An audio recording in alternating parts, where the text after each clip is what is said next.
соңғы аргумент ретінде қалдыруды шешті. Кешкі 6-ға қарай Елена Олег Михайловичтің қабылдауында болды. Тәжірибелі заңгер жағдайды бірден түсінді.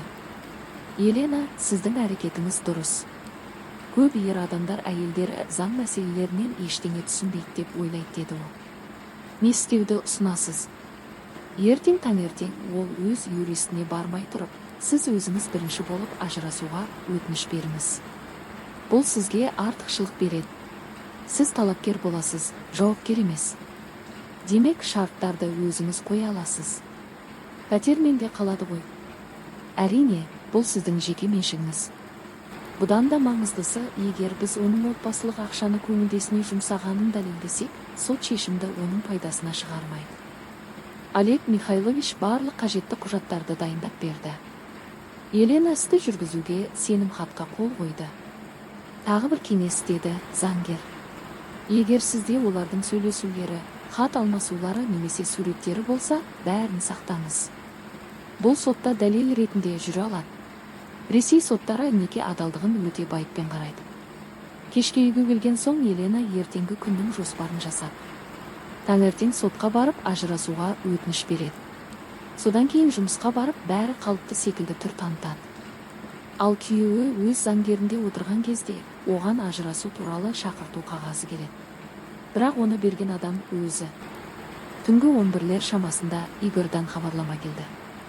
Лен, бәрі жақсы ма? Шаршадым, ерте ұйықтаймын. Ертең хабарласпаймын, келіссөздер күні бойы. Әрине, хабарласпайсың, басқа жоспарларың бар ғой, деп ойлады Елена.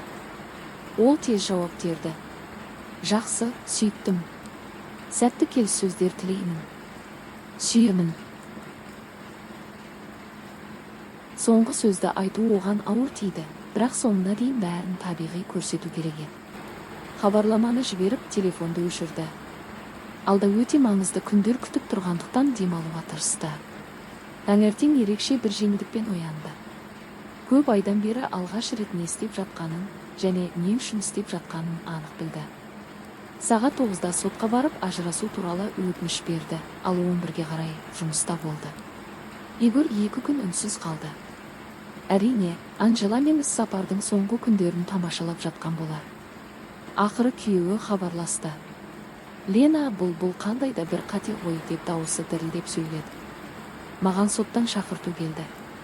Сен ажырасуға арыз беріпсің дейді. Бұл қате емес, шындық. Игорь, мен бәрін білемін, деді Елена сабырлы түрде. Күйеуі өзін ақтауға тырысты. Не туралы айтып тұрсың? Мен Воронежде іс-сапардамын. Подмосковьедегі отельде 2 адамға арналған бөлмеде менің бұрынғы құрбым Анжеламен соны айтқым келген шығар. Лена, тыңдашы.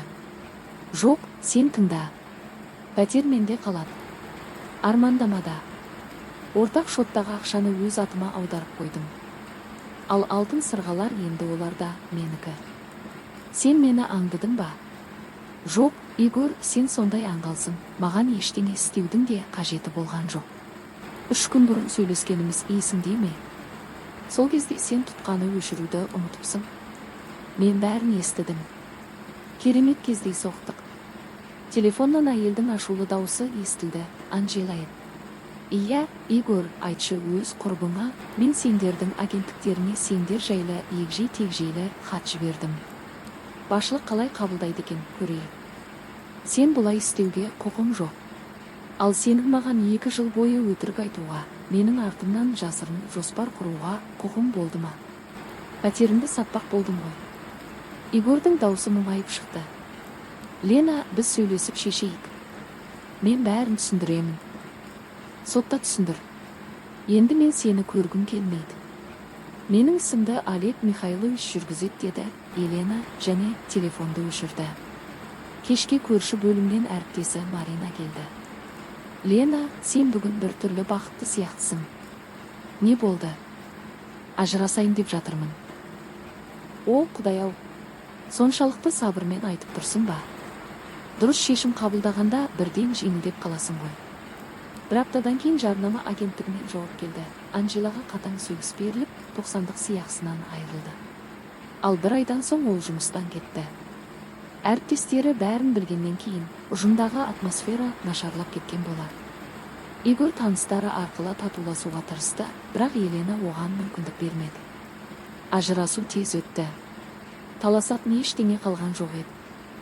Пәтер ресми түрде оның, Еленаның атына тіркелгендіктен ол солай өзінде қалды. Ортақ жинаған ақшаларын екеуі тең бөлісті.